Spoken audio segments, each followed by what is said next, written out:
इस कोंकण प्रांत के संघ शिक्षा वर्ग प्रथम वर्ष के समापन अवसर पर इस गरिमामय कार्यक्रम में मंच पर विराजमान इस संघ शिक्षा वर्ग के माननीय वर्गाधिकारी सम्माननीय दत्ता जी सोलकर, इस कार्यक्रम में मुख्य अतिथि के रूप में अभी जिनका हमें अत्यंत ही श्रेष्ठ उद्बोधन प्राप्त हुआ, इस क्षेत्र के श्रेष्ठ उद्योजक सम्माननीय मिहिर घोटीकर जी, इस जिला के राष्ट्रीय स्वयंसेवक संघ के सम्माननीय जिला संघ चालक श्रीमान दीनदयाल जी पांडे, इस वर्ग के वर्ग कार्यवाह सम्माननीय एकनाथ जी मोरुड़कर, यहाँ विशिष्ट रूप से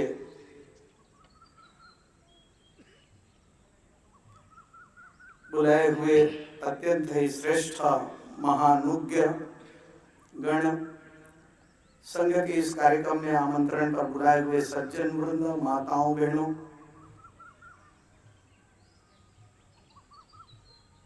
राष्ट्रीय स्वयंसेवक संघ इस प्रांत के समस्त ज्येष्ठ कार्यकर्ता बंधुगण एवं प्रिय शिक्षार्थी स्वयंसेवक बंधुओं,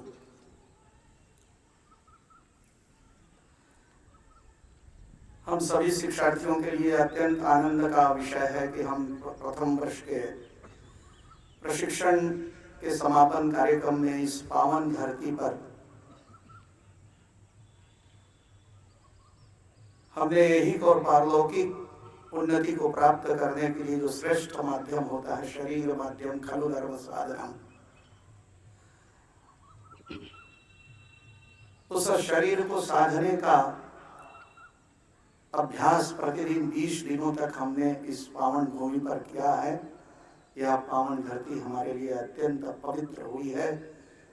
हमारे आने वाले भौतिक और पारलौकिक जीवन के साथ में राष्ट्रीय जीवन को समृद्ध करने की दृष्टि से, अपने राष्ट्र को परम वैभव के शिखर पर लेकर जाने की दृष्टि से जो हमें शिक्षण प्राप्त हुआ है, यह हमारे हृदय में अत्यंत ही अंतरतम में विराजित हो। इस दृष्टि से मैं माँ भारती के श्री चरणों में वंदन करता हूँ कि हमें संपूर्ण प्रकार के आशीर्वाद देते हुए आने वाले समय में हम इस कार्य के वाहक बने और इस कार्य को अंतिम लक्ष्य तक पहुँचाने के लिए उद्यत हों, ऐसी मैं पुनश्च माँ भारती के श्री चरणों में वंदन करता हूँ।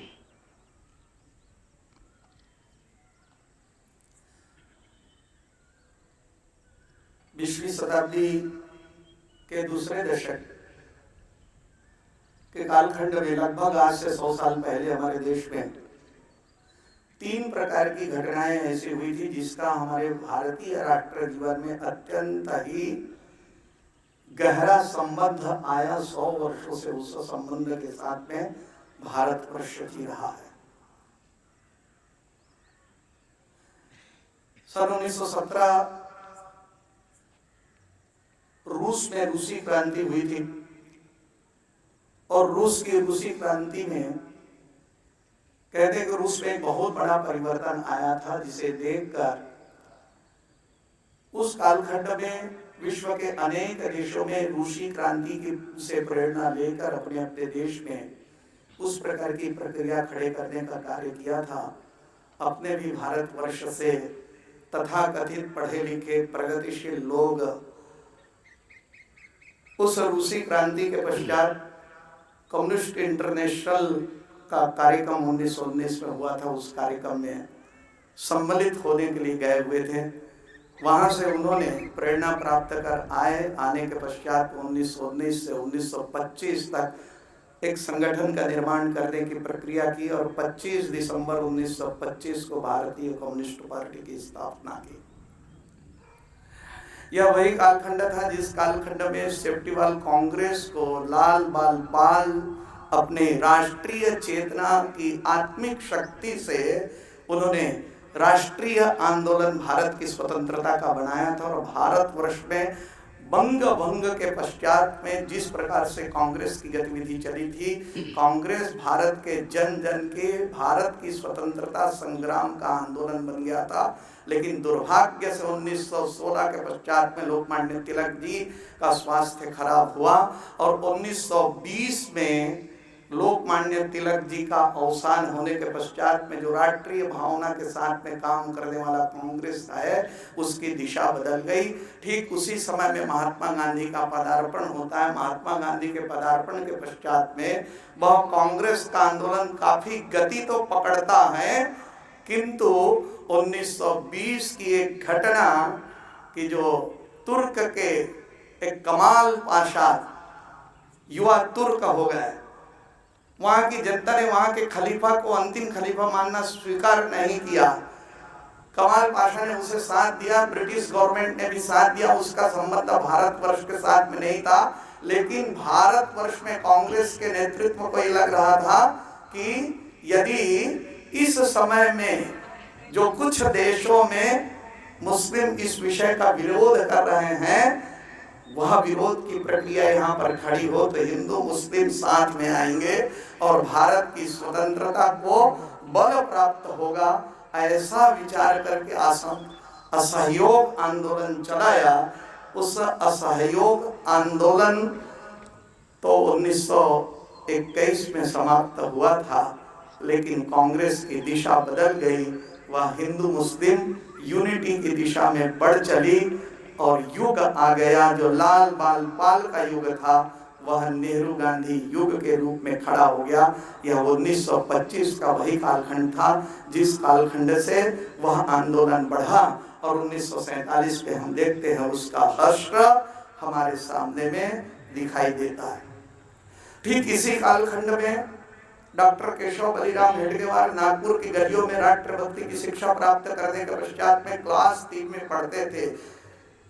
उस कालखंड में महारानी विक्टोरिया की जन्मदिन की खुशी पर बांटी हुई मिठाई को इसलिए उन्होंने खाने से इनकार कर दिया, कूड़ेदान पर फेंक दिया कि महारानी विक्टोरिया जो विदेशी महारानी हमारे ऊपर में राज्य करती हैं, उनकी राज्यारोहण की खुशी पर बांटी हुई मिठाई मेरे लिए आनंद प्रदान करने वाली नहीं है। ऐसा 9 वर्ष की आयु में राष्ट्रीय चेतना को धारण करने वाले डॉक्टर केशव बलिराम हेडगेवार 1910 में बंगाल की धरती पर जाते हैं मेडिकल की शिक्षा प्राप्त करने के लिए और वहां पर मेडिकल की शिक्षा प्राप्त करते हुए वहां पर क्रांतिकारी गतिविधियों का कार्य अनुशीलन समिति और युगांतर के माध्यम से चल रहा था। उसमें वे भाग लेते हैं और क्रांतिकारी गतिविधियों में भाग लेते हुए कोकेन नाम धारण प्राप्त करते हुए समाज जीवन के क्षेत्र में सेवन के क्षेत्र में कार्य करते हुए क्रांतिकारी संगठनों में भी श्रेष्ठ अवस्था में स्थापित होकर वे क्रांतिकारी कार्य को महाराष्ट्र और मध्य क्षेत्र में लागू करने की दृष्टि से आते हैं। किंतु उस कालखंड में हम जानते हैं कि लाल बाल पाल जो भारतवर्ष में स्वराज्य मेरा जन्म सिद्ध अधिकार है की बात कहने वाले, उनसे प्रेरणा प्राप्त की थी और बंग भंग के पश्चात में स्वराज्य के संदर्भ में जो आंदोलन चल रहा था, इसके कारण से डॉक्टर साहब भी कांग्रेस के आंदोलन में लग गए। 1915 के पश्चात में कांग्रेस के आंदोलन में लगे और 1919 आते आते उन्हें ध्यान में आ गया था कि आने वाले समय में यह जो भारत में स्वराज्य मेरा जन्म सिद्ध अधिकार है कह रहे हैं, उससे एक कदम आगे उन्होंने कहा कि भारतवर्ष में पूर्ण स्वराज्य स्थापित होना चाहिए। इसका प्रस्ताव उन्होंने 1919-20 में जब कांग्रेस का अधिवेशन हो रहा था उस समय में उन्होंने प्रस्ताव लिखित में गांधी जी को दिया था। दुर्भाग्य से उस समय पर प्रस्ताव पारित नहीं हुआ। असहयोग आंदोलन चला था, उसमें भी वे ना चाहते हुए पर भी महात्मा गांधी के साथ में असहयोग आंदोलन में काम किया, 1 साल की जेल हुई। जेल से वापस आने के पश्चात में 21 से 25 तक वो विचार करते रहे कि वास्तव में भारत की स्वतंत्रता तो इस काम से मिल जाएगी, लेकिन जिस कारण से स्वतंत्र हम अभी आंदोलन कर रहे हैं, परतंत्र हुए जिस कारण से, उस परतंत्र के कारण की समाप्ति होगी क्या, इसका चिंतन करने के लिए उन्होंने 27 बैठकें उस समय में वर्धा और आसपास के क्षेत्रों में 4-5 वर्षों में किया। 30 प्रकार के ऐसे संगठनों में उन्होंने काम किया, वार्ताएं की, विचार किया, विमर्श किया, और उसके पश्चात में 17 सितंबर विजयादशमी के दिन राष्ट्रीय स्वयंसेवक संघ की स्थापना उन्होंने की। 3 प्रकार के ऑर्गेनाइजेशन की दिशा यदि हम देखते हैं तो भारतीय कम्युनिस्ट पार्टी का आदर्श थे लेनिन और मार्क्स, माओ। रूस और चाइना उनके आदर्शवादी नेता वहां रहा करते थे। कांग्रेस को भी हम विचार करते हैं तो ध्यान में आता है कि उनके आदर्श थे ब्रिटिशर्स, बाद में लाल बाल पाल हुए, और उसके पश्चात में महात्मा गांधी और नेहरू उसके आदर्श के रूप में स्थापित हो गया। किंतु डॉक्टर केशव बलिराम हेडगेवार जी के आदर्श थे, जिन्होंने राष्ट्र जीवन को सुसज्जित करने के लिए अपना संपूर्ण जीवन लगाने वाले ऐसे चाणक्य से लेकर वो छत्रपति शिवाजी महाराज होंगे, महाराणा प्रताप होंगे, गुरु गोविंद सिंह जी होंगे, और गुरु गोविंद सिंह जी से लेकर नाना पेशवा, और नाना पेशवा ही नहीं तो भारत की स्वतंत्रता संग्राम में लगे हुए राष्ट्रभक्ति की भावना से ओतप्रोत राष्ट्रीय विचार के समस्त प्रकार के बंधु बांधव, ये डॉक्टर केशव बलिराम हेडगेवार की प्रेरणा स्रोत थे।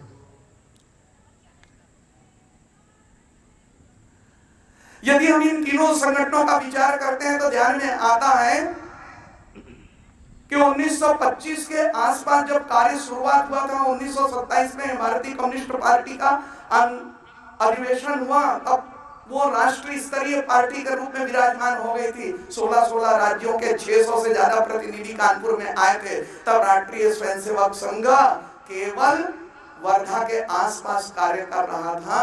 केवल 7, 8, 10 स्थानों पर संघ की शाखाएं चलती थी। कांग्रेस तो उस समय में केवल एकमेव ऐसे आंदोलन की पार्टी थी, और हम जानते हैं कि 15 अगस्त 1947 के पश्चात में इस देश की सरकार में 50 वर्षों तक रहे भारतीय कम्युनिस्ट पार्टी भी उस कालखंड में अपने अनेक स्थानों पर राज्य स्थापित किया। किंतु 100 वर्ष के आते आते आज की स्थिति हम देखते हैं तो भारतीय कम्युनिस्ट पार्टी के विचार को वहीं रूस और चाइना के लोगों ने ही भारतीय कम्युनिस्ट पार्टी के, रूस के, लेनिन के, मार्क्स के विचार को ध्वस्त कर दिया। आज देखते ही देखते वह कोई सोवियत रूस होता था, आज 16 देशों में आज बट गया है। 1991 में स्मरण करिए कि वह कालखंड था जिस कालखंड में रूस में ही गोरबाचोव के स्टैच्यू को लोगों ने पैरों से तोड़ तोड़ कर फेंक दिया दुनिया से। अब कम्युनिज्म समाप्त हो रहा है। भारतवर्ष में भी केवल एकाध प्रांत में उनकी अवस्था दिखाई देती है। कांग्रेस का विचार करें कि जिन्होंने 50 वर्षों तक इस देश में शासन किया, लेकिन आज ऐसा दिखाई देता है कि वे अपने अस्तित्व की लड़ाई लड़ रहे हैं। आज 100 वर्षों में इस प्रकार का परिवर्तन, किंतु राष्ट्रीय स्वयंसेवक संघ के संस्थापक डॉक्टर केशव बलिराम हेडगेवार ये विचार किया था उन्होंने कि सत्ता परिवर्तन नहीं, क्योंकि वो चाहते थे कि सोवियत रूस के वैचारिक अधिष्ठान के अंतर्गत इस देश की सत्ता को उलटना पलटना चाहते थे, यहाँ की व्यवस्था को उलटना पलटना चाहते थे। तो कांग्रेस केवल सत्ता का हस्तांतरण चाहती थी। पंडित नेहरू ने 1954 में कहा था गैलब्रेथ को कि मैं भारतवर्ष का अंतिम ब्रिटिश शासक हूं। किंतु डॉक्टर हेडगेवार जी का चिंतन ये नहीं था। डॉक्टर हेडगेवार जी ने कहा कि व्यक्ति निर्माण से समाज निर्माण, और समाज निर्माण से राष्ट्र निर्माण, और राष्ट्र निर्माण से विश्व में सुख और शांति का संदेश। यह कार्य जो 1925 में की थी, वह आज संपूर्ण दुनिया में, संपूर्ण दुनिया के राष्ट्रों में आज आरएसएस मॉडल इसका रोल मॉडल के रूप में स्थापित होता हुआ दिखाई दे रहा है। आज राष्ट्रीय स्वयंसेवक संघ का कार्य देश के 44,000 से अधिक स्थानों पर संघ की शाखाएं चल रही है। तो 40 से अधिक विविध क्षेत्रों में काम करने वाली, चाहे वो बनवासी कल्याण आश्रम सभी के संगठन होंगे, विश्व हिंदू परिषद होंगे, किसान संघ होंगे, विद्यार्थी परिषद होगा, इस प्रकार के अलग अलग क्षेत्रों में काम करने वाले 40 से अधिक अखिल भारतीय ऑर्गेनाइजेशंस। केवल इतना ही नहीं, तो सेवा के क्षेत्र में कार्य करते हुए आज 89 में डॉक्टर हेडगेवार जी के जन्म शताब्दी वर्ष पर हमने कार्य प्रारंभ किया था। आज 1,75,000 से कहीं ज्यादा संघ के स्वयंसेवक समाज जीवन का सहयोग लेकर सेवा के कार्य में जुटे हुए हैं। एक विराट ऑर्गेनाइजेशन, दुनिया के 42 से अधिक देशों में राष्ट्रीय स्वयंसेवक संघ की शाखा, कहीं पर हिंदू स्वयंसेवक संघ, कहीं भारतीय स्वयंसेवक संघ के रूप में कार्य कर रही है। तो आज भारतवर्ष में यह विराट संगठन खड़ा हुआ, इसके पीछे कारण क्या है? इसके पीछे में डॉक्टर केशव बलिराम हेडगेवार जी का मूलगामी चिंतन है। और इस मूलगामी चिंतन को परम पूजनीय बाला साहब जी देवरस, जब ये सरसंघ चालक थे 1984 में, उन्होंने डॉक्टर साहब के मूलगामी चिंतन को उन्होंने बताया था।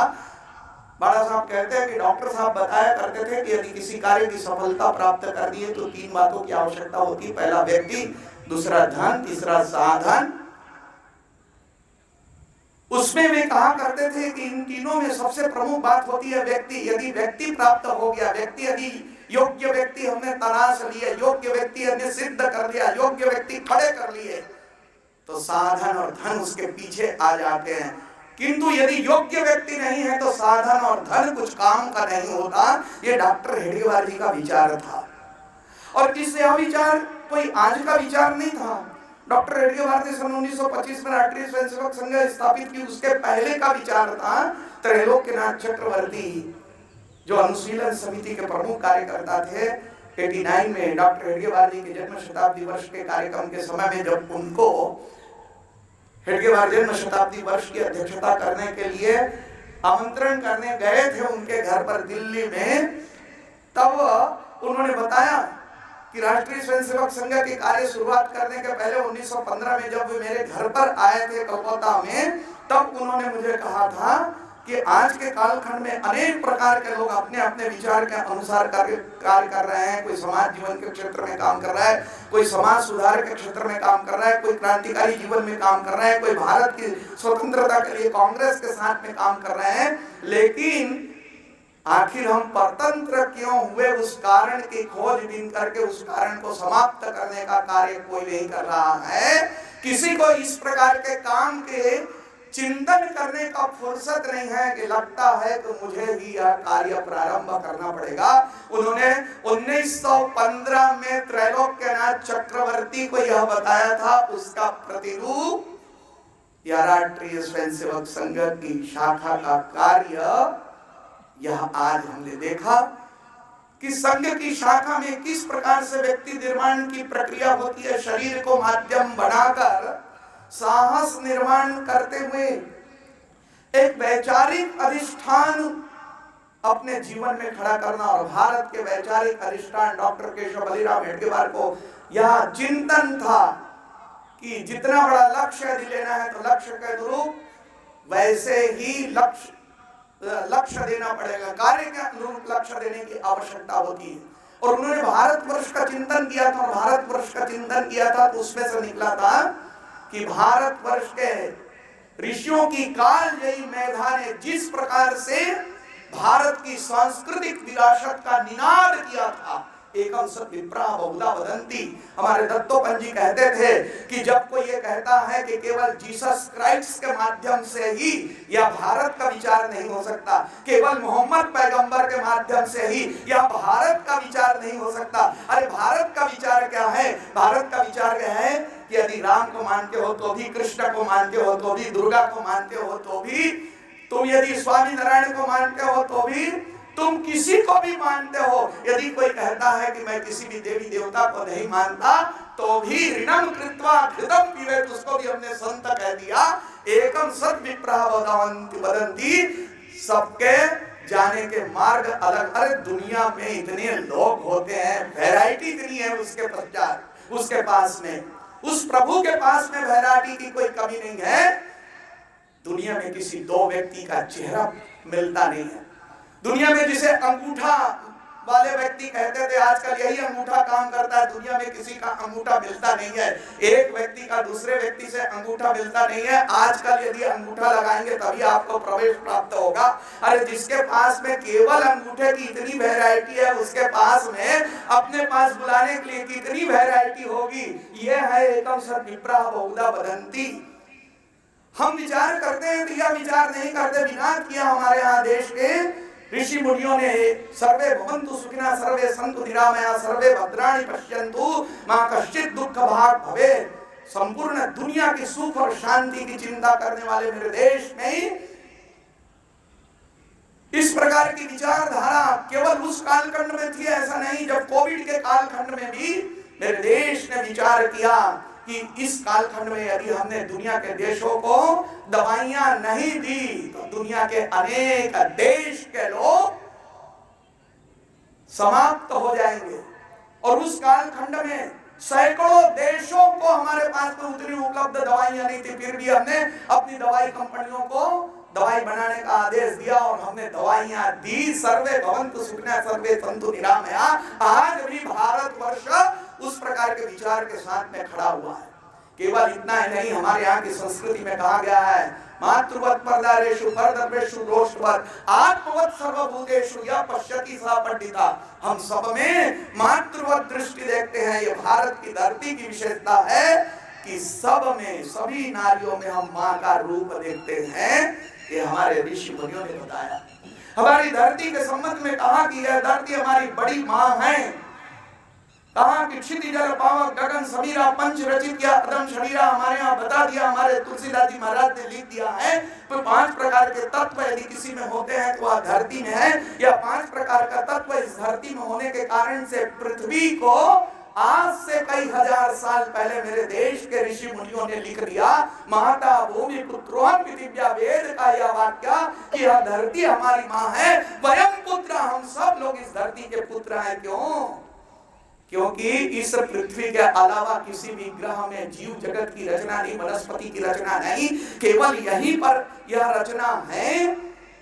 इसके कारण से इस धरती को हमने माँ के रूप में कहा। और इसलिए जब हम अपनी जन्मभूमि की बात करते हैं तो कहते हैं स्वदेशो भुवनेत्रयम्, संपूर्ण भुवन ये हमारा स्वदेश है। इस प्रकार की उदात्त निनाद को परम पूजनीय डॉक्टर केशव बलिराम हेडगेवार जी ने आत्मसात किया था और उसमें से निकाला था कि लक्ष्य कैसा होना चाहिए। उन्होंने कहा परम वैभवम नेतुमेतत् स्वराष्ट्रम, इस राष्ट्र को परम वैभव के शिखर अर्थात कभी विश्वगुरु था उस विश्वगुरु के स्थान पर विराजित करेंगे। और उस विश्वगुरु के स्थान पर विराजित करेंगे, यानी उस विश्वगुरु के स्थान पर कौन जाएगा? उस विश्वगुरु के स्थान पर विचार जाएगा। उस विश्वगुरु के स्थान पर विचार को लेकर जाने वाले कौन होंगे? उस विश्वगुरु के विचार को लेकर जाने वाले यहाँ धरती के पुत्र होंगे। वह धरती के पुत्र कैसा होना चाहिए, उसमें किस प्रकार के चारित्र होना चाहिए, इसका विचार उन्होंने किया था। छत्रपति शिवाजी महाराज दरबार में बैठे हुए थे। कल्याण के सूबेदार ने कि बेटी वहां पर लाएगी और उनको कहा कि महाराज साहब ये आपके लिए आए हुए हैं, मेरे लिए आई है, दिखाओ तो भाई कौन है ये, क्या है। देखा, अत्यंत ही सुंदर स्वरूप, कोमल, अत्यंत सुंदर। छत्रपति शिवाजी महाराज कहते हैं कि काश मेरी मां इतनी सुंदर होती तो मैं कितना सुंदर होता। यह जो चारित्र है, यह चारित्र केवल व्यक्तिगत चारित्र नहीं, राष्ट्रीय चारित्र किस प्रकार से होना चाहिए। जिस प्रकार से हमारे देश में राष्ट्रीय चारित्र नहीं होने के कारण से कोई यवन आए होंगे, उस समय में हमारी स्थिति खराब हो गई। कोई महाराणा प्रताप के समय में राष्ट्रीय चारित्र की हमारी कमी हो गई। कोई ऐसे अलग अलग समय में राष्ट्रीय चारित्र का जो उदात्त उदाहरण हमको प्रस्तुत करना चाहिए था, वह समाप्त हुआ था, जिसके कारण से डॉक्टर साहब को यह अनुभव हो रहा था कि चरित्र की शिक्षा किस प्रकार से होनी चाहिए, कैसा चरित्रवान हो। भारतवर्ष की श्रेष्ठ विशेषता है, हम सब में एक ही रूप देखते हैं और वह एक एकात्म रूप देखने वाला समाज, जड़ चेतन में वही समाया, कोई भी तो नहीं पराया। इस प्रकार का संस्कार से युक्त व्यक्ति कहां निर्माण होंगे, कैसे निर्माण होंगे? ऐसे भारतवर्ष की श्रेष्ठ गुण साहस का निर्माण कि अपने जीवन का सर्वस्व न्यौछावर करने की बाढ़ आई, तब भी अपने जीवन को किस प्रकार से न्यौछावर करना, उस कालखंड में भी किस प्रकार का उदात्त भाव रहना चाहिए। राजगुरु को अंतिम इच्छा पूछी गई तो राजगुरु कहते हैं कि मुझे 2 बाल्टी गरम गरम पानी लेकर के आओ। जेलर ने कहा कि अरे क्या तुम ऐसे ही लोग हो क्या करोगे 2 बाल्टी पानी गरम गरम? तो उन्होंने कहा कि जेलर साहब, इस बात को जानने के लिए अगले जन्म में कोई हिंदू माँ की कोख से आपको जन्म लेना पड़ेगा। हम हिंदू हैं और जब कभी भी हम अपने पवित्र कार्य के लिए जाते हैं, जब कभी भी हम पूजा के लिए प्रस्तुत होते हैं तो बिना स्नान के पूजा प्रस्तुत नहीं होते। यहाँ -6 डिग्री चल रही है, ठंडी, हमने कई दिनों से स्नान नहीं किया है और आज हमको तो भारत माता की बलिवेदी पर शीश चढ़ाने के लिए जाना है, इसलिए हमें 2 बाल्टी गरम गरम पानी ला करके दीजिए, हम स्नान करेंगे और उसके पश्चात में भारत माता की बलिवेदी पर शीश चढ़ाने के लिए जाएंगे। यह उदात्त भाव, इस भाव धारा में आने वाला व्यक्ति वह परम वैभव के शिखर पर ले जाएगा। और इसलिए इस प्रकार के व्यक्तित्व निर्माण करने की पाठशाला का नाम है राष्ट्रीय स्वयंसेवक संघ की शाखा। यह शाखा पद्धति, यह उसमें से शाखा पद्धति निकली और इस शाखा पद्धति से इस प्रकार के संस्कार से युक्त व्यक्ति निर्माण करने का कार्य सातत्य से 100 वर्षों से राष्ट्रीय स्वयंसेवक संघ यह कर रहा है। आज के कालखंड में हम देखते हैं कि राष्ट्रीय स्वयंसेवक संघ की यह व्यक्ति निर्माण के कार्य के माध्यम से संपूर्ण समाज में जो परिवर्तन की आंधी चल रही है, अब ऐसा लग रहा है कि आने वाले समय में भारत दुनिया का नेतृत्व करने की दिशा में आगे बढ़ सकता है। उसकी शुरुआत भारतवर्ष की स्वतंत्रता के 50 वर्षों के बाद में शुरुआत हुई थी। जब देश स्वतंत्र हो रहा था, जो कालखंड देश की स्वतंत्रता के लिए दिया था, तो मेरे देश के बड़े बड़े ज्योतिषाचार्यों ने ये बात कही थी कि इस कालखंड को मत दीजिए, इस कालखंड में यदि देश की स्वतंत्रता आएगी तो 50 वर्षों तक भारत अंधकार में रहेगा, भारत पीछे रहेगा। लेकिन उस समय में उनकी बातों को किसी ने नहीं ध्यान दिया। ठीक भारतवर्ष के 50 वर्षों के पश्चात में जब याद करिए 1947 और 1998 का वह दिन, जिस दिन भारत ने परमाणु का विस्फोट किया। विस्फोट करने वाले डॉक्टर एपीजे अब्दुल कलाम साहब थे। इस देश के रक्षा मंत्री इस नाते से जॉर्ज फर्नांडिस साहब थे। इस देश के प्रधानमंत्री इस नाते से भारतवर्ष में स्थापित वह डॉक्टर हेडगेवार के संस्कार से युक्त अटल बिहारी वाजपेयी थे। कहते हैं मिलते हैं लोग, ढूंढने वाला चाहिए। ये तीनों के तीनों सिंगल मैन थे। तीनों ने जब इस प्रकार की योजना बनाई, अमेरिका को पता नहीं चला। अमेरिका की इतनी बड़ी गुप्तचर एजेंसी है, उन्होंने भाप नहीं पाया कि इस प्रकार का कोई भारतवर्ष परमाणु विस्फोट करने के लिए जा रहा है। अमेरिका का उपग्रह यदि एक सुई गिरेगा कहीं पर तो वह चित्र ले सकता है और अपने प्रयोगशाला से एंगल लगाकर समाप्त कर सकता है। ऐसा उपग्रह होने के पश्चात भी अमेरिका समझ नहीं पाया और इसलिए परमाणु विस्फोट होने के बाद में तिलमिलाना तो स्वाभाविक था।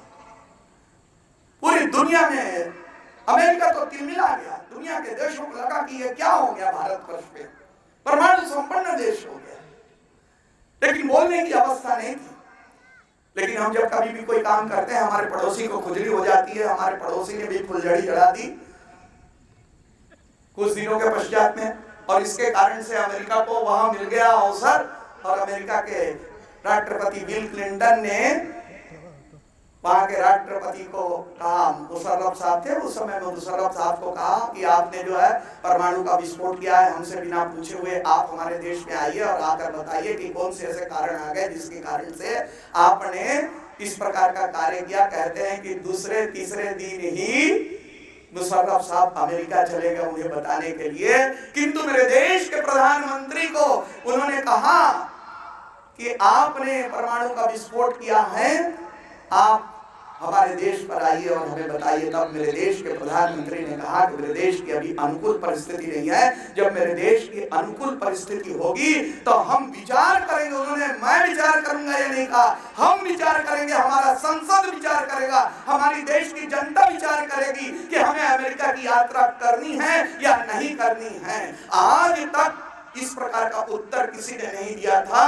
अरे राष्ट्रीय स्वयंसेवक संघ की शाखा की वह मिट्टी से निकले हुए उस मिट्टी के खुशबू के विचार को आत्मसात करने वाले अटल बिहारी वाजपेयी कोई इस वाक्य को, एक वाक्य को सुनकर बिल क्लिंटन बड़ा पारखी था, समझ गया। हमारी माताएं तो चावल में पड़ते हुए एक चावल के दाने को छूकर समझ जाती, बिल क्लिंटन भी पारखी था, एक वाक्य को सुनकर के समझ गया कि अब भारतवर्ष पे ये जेब भक्ति खत्म हो गई, अब ये देशभक्त आ गए हैं। इसलिए उन्होंने पलट कर कहा कि अच्छा आप नहीं आ सकते तो हम आना चाहते हैं, आइए। हमने वेलकम किया और आए, और जब हमने हैदराबाद में लेकर गए तो संचार की क्रांति चल रही थी उस समय में। उन्होंने कहा कि भारतवर्ष अत्यंत ही लोकलिटी के आधार पर विकास की दिशा में गति के साथ में आगे बढ़ रहा है। ये बिल क्लिंटन के वाक्य थे। उनको हमने नायला गांव ले गए राजस्थान में, वहां पर मिड डे का उद्घाटन किया, और मिड डे का उद्घाटन करने के पश्चात में हमारे राजस्थान की बहनों ने सांस्कृतिक नृत्य प्रस्तुत किया, लोक शैली का नृत्य प्रस्तुत किया। तो बिल क्लिंटन और उनकी बेटी से रहा नहीं गया, वो मंच से उतरे और हमारी बहनों के साथ में नृत्य करने लग गए। तब मेरी डेयरी सोसाइटी की उस बहन को लगा कि ये बहुत अच्छा अवसर है, वो दौड़े दौड़े ऑफिस में गई, ऑफिस में क्रेडिट कार्ड निकाला, बिल क्लिंटन का नाम लिखा, उन्होंने अपनी सोसाइटी का शील लगाया, सिग्नेचर किया और दौड़ करके आई। और उन्होंने बिल क्लिंटन को कहा कि बिल क्लिंटन साहब, आने वाले समय में यदि आपको कर्जे की आवश्यकता होगी तो हमारी डेयरी सोसाइटी से कर्जा ले लेना। यह है जब राष्ट्रभक्ति जगती है तो परिवर्तन कैसा आता है। मेरी माता बहनों ने भी इस प्रकार की बात, कौन जानता था कि 10 साल के बाद में अमेरिका की ऐसी स्थिति हो जाएगी। यह पहला दृश्य है, राष्ट्र परिवर्तन का वह दृश्य शुरुआत हो गया। 2003 की बात है, दक्षिण अफ्रीका के राष्ट्रपति थेम्बो एम्बेकी अपने राष्ट्र की डरबन विश्वविद्यालय में अपने विद्यार्थियों के बीच में, वहां 3 प्रकार के विद्यार्थी, काले, गोरे और गोरे विद्यार्थी पढ़ते हैं। वहां के विद्यार्थी अर्थात दक्षिण अफ्रीका के, उनका शरीर का रंग सांवला है, वहां पर शासन करने वाले गोरे अर्थात अंग्रेज, और अपनी प्रज्ञा के आधार पर संपूर्ण दुनिया को खड़े करने के लिए गए हुए भूरे अर्थात भारतीय लोग। ऐसे 3 प्रकार के विद्यार्थियों के बीच में थेम्बो एम्बेकी ने कहा कि आपके अलग अलग देश का प्रतिनिधित्व करते होंगे, अलग अलग रंग होगा, अलग अलग रूप होगा, अलग अलग विचार होंगे, किंतु आप दक्षिण अफ्रीका का डरबन विश्वविद्यालय के विद्यार्थी के रूप में आप यहाँ पर उपस्थित हैं, डरबन विश्वविद्यालय के विद्यार्थी के रूप में प्रतिनिधित्व कर रहे हैं, तो आपको दक्षिण अफ्रीका को खड़ा करना है तो भारतवर्ष के वेद से शिक्षा प्राप्त करनी पड़ेगी। और उन्होंने वह वेद का कौन सा वाक्य बोला? उन्होंने कहा संगच्छतुम समुदध्वम संभो मनासि जानताम देवा भागम यथा पूर्वे संजानाना उपासते।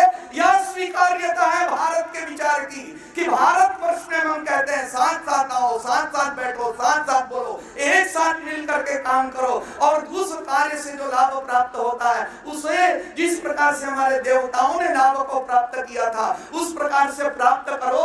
यह संस्कार भारत का संस्कार है, यह जीवन दर्शन भारत का जीवन दर्शन है, यह विचार वेद का विचार है। वह स्वीकार्यता हो गई उस कालखंड में। और आज के कालखंड में देखते हैं कि रूस और यूक्रेन की लड़ाई चल रही है, किस देश की ताकत है कि उस स्पेस से कोई चले जाए, वहां पर किसी देश का विमान नहीं जा सकता, प्रतिबंधित है। लेकिन मेरे देश के विद्यार्थी 25,000 की संख्या में मेरे विद्यार्थी वहां पर पढ़ाई करते थे।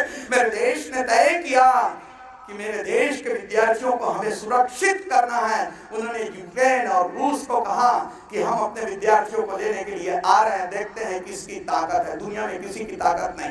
यदि चाइना चला जाता ना तो यूक्रेन देख रहा था, रूस देख रहा था, अच्छी पिटाई करता। अमेरिका भी जाता तो एक दूसरे की पिटाई करते। और यदि पाकिस्तान का यदि चला जाता तो दोनों मिलकर के पिटाई करने वाले थे। लेकिन भारत ने कहा कि हम जाएंगे अपने विद्यार्थियों को वापिस लाने के लिए। यूक्रेन और रूस ने कहा आइए आइए, कोई बात नहीं है, हम आपको नहीं रोक सकते, केवल अपना तिरंगा लगाकर आइए ताकि हमें पता चल जाए कि भारतवर्ष का विमान आ रहा है। हम तिरंगा लगाकर गए और तिरंगा लगाकर अपने विद्यार्थियों को सुरक्षित कर लिया। दुनिया के अनेक देशों के विद्यार्थियों ने क्या कहा? अनेक देशों के विद्यार्थियों ने ये कहा कि देखो ये भारत की ताकत है कि तिरंगा लगाकर अपने विद्यार्थियों को ले गए। हमारे देश के शासकों ने यह विचार नहीं किया, अमेरिका ने विचार नहीं किया, चाइना ने विचार नहीं किया, किसी देश ने विचार नहीं किया, भारत ने विचार किया।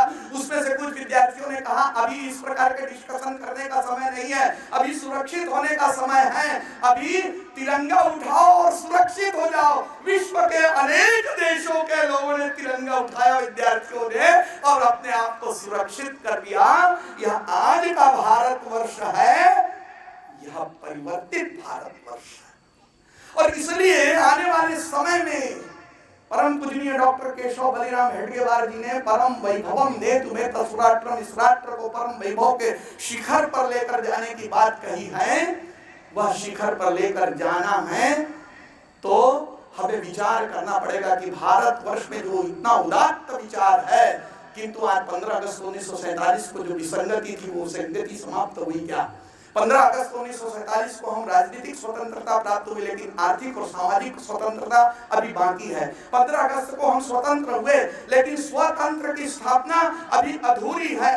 15 अगस्त 1947 को हम स्वतंत्र हुए, किंतु क्या हमारे देश में अभी स्पृश्यता खत्म हो गई? क्या हमारे देश के शिक्षा तंत्र में परिवर्तन आ गया? क्या हमारे देश के व्यवस्था तंत्र में परिवर्तन आ गया? क्या हमारे देश में जिस कारण से भारत का विभाजन हुआ वह कारण आज समाप्त हो गया क्या? आज भी वही कारण दिखाई देता है। 15 अगस्त 1947 को जिस कारण से भारतवर्ष विभाजन हुआ है, आज उससे कहीं ज्यादा ताकतवर स्थिति में वह कारण यहाँ पर विराजमान है। केवल इतनी बात है, आज राष्ट्रीय स्वयंसेवक संघ और उसके वैचारिक लोगों के संगठन की ताकत ज्यादा है, इसलिए वह महसूस नहीं हो रहा है, अन्यथा वह कारण समाप्त नहीं हुआ।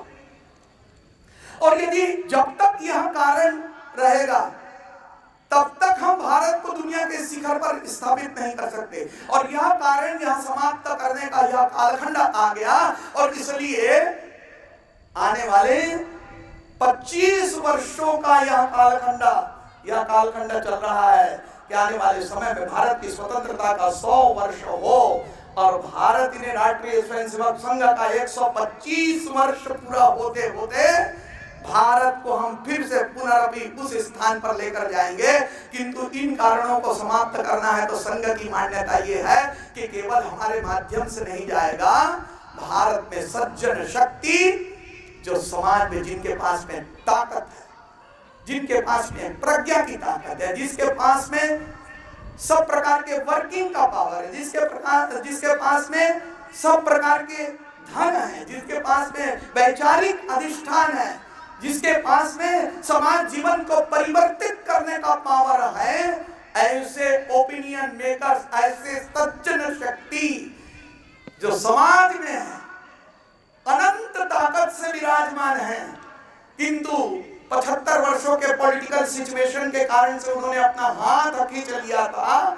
आज अब उनको लग रहा है कि हमको अवसर मिलेगा तो समाज परिवर्तन के लिए आएंगे। ऐसे सज्जन शक्तियों को आज समाज परिवर्तन करने के लिए जोड़ना पड़ेगा। हर प्रकार के व्यक्ति, हर प्रकार प्रकार के समाज जीवन में बैठे हुए व्यक्ति ने विचार करने की आवश्यकता है कि मैं अपने जीवन में समाज परिवर्तन का यह एक कार्य अपने जीवन में लेता हूं। हर व्यक्ति के लिए एक कार्य और हर कार्य के लिए एक व्यक्ति, इस प्रकार का चयन करते हुए समाज जीवन के प्रत्येक क्षेत्र में, प्रत्येक जिले के प्रत्येक मंडल में और प्रत्येक शहर के प्रत्येक बस्ती में 10, 20, 25 ऐसे सज्जन शक्ति माताओं बहनों के साथ में खड़े होना चाहिए। और समाज जीवन में माताओं ने भी विचार करना चाहिए कि हम अपनी बस्ती की माताओं ने तय किया है कि हमारे क्षेत्र में इस प्रकार की कौन सी भी विसंगति हम रहने नहीं देंगे। अब समाज जीवन के लिए आने वाले 25 वर्षों में अपने जीवन के कार्यों में से समय निकालकर राष्ट्राय स्वाहा राष्ट्राय इदं नमः की भावना से हम राष्ट्र को सुसज्जित करने के लिए लगेंगे। इस प्रकार से सज्जन शक्ति को खड़े करने की आवश्यकता होगी। जब इस प्रकार से समाज में परिवर्तन, अरे भाई शिक्षा में परिवर्तन करना है, कौन करेगा? शिक्षाविद करेंगे। इसलिए आज के इस कालखंड के शिक्षाविदों ने विचार करना चाहिए कि भारतवर्ष में यदि वन नेशन वन टैक्सेशन हो सकता है तो one nation one education, one syllabus, one uniform क्यों नहीं हो सकता? ये होना चाहिए।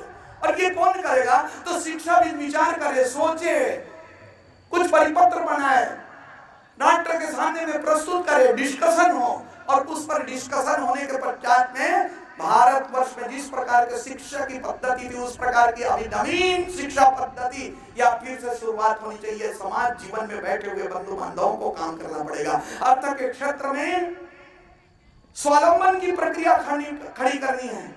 अब तंत्र बदल गया। आज से 100 साल पहले जातिगत हमारी अर्थतंत्र की व्यवस्था थी, वह अर्थतंत्र की व्यवस्था बदल गई है। और इसलिए आज के कालखंड में किस प्रकार के अर्थतंत्र के माध्यम से स्वावलंबी समाज की स्थापना करेंगे, यह विचार करने के लिए समाज जगत के लोगों के साथ में हमें विचार पूर्वक उन्हें आगे बढ़ाते हुए समाज में एक जन आंदोलन के रूप में स्वावलंबन की प्रक्रिया को खड़ी करनी पड़ेगी।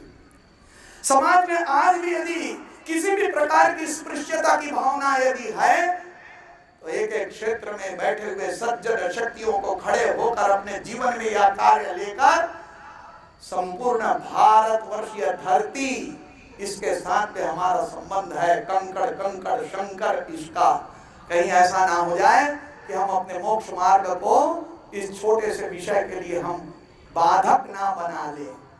हमारा अनंत तक का संबंध है। हम शरीर नहीं है, आत्म तत्व है। हमने जाति की व्यवस्था बनाई थी, वो कोई प्रभु ने बनाया, वो हमारे देव ने बनाया, वो हमारे परमात्मा ने बनाया, ऐसा नहीं है। और इसलिए आज के कालखंड में हमें आज के परिदृश्य को ध्यान में रखते हुए चिंतन करते हुए भारत को विश्व गुरु भारत के रूप में विराजित करने के लिए सज्जन शक्ति यहाँ पर बड़ी संख्या में आई हुई है। मैं उनके श्री चरणों में निवेदन करना चाहता हूँ कि वे इस कार्य को अपने जीवन का अंग मानकर, अपने जीवन का कार्य मानकर आने वाले समय में अपना, अपने परिवार का, अपने बच्चों का इस दृष्टि से जीवनी शक्ति लगे।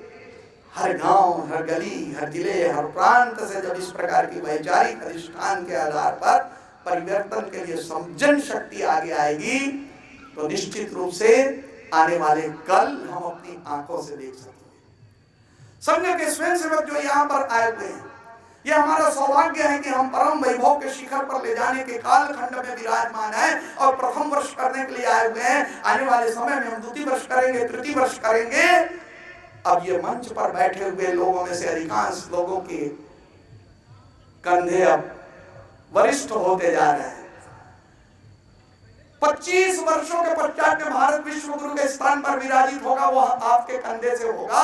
यह सौभाग्य आपको प्राप्त हो रहा है। इसलिए मैं इस विषय का वाहक बनूंगा। इस प्रकार की भावधारा का संस्कार लेकर इस प्रथम वर्ष के संघ शिक्षा वर्ग से जाएंगे तो निश्चित रूप से मैं ऐसा समझता हूं कि संघ की शक्ति और सज्जन शक्ति इस विचारधारा के साथ में आगे बढ़ती है तो आने वाले समय में वह दिन दूर नहीं जब हम देखेंगे कि कहते हैं गीत में कि वह देखो पास खड़ी मंजिल इंगित कर हमें बुलाती है, साहस से बढ़ने वालों के माथे पर तिलक लगाती है, माथे पर तिलक लगाती है। भारत माता की जय। वंदे मातरम।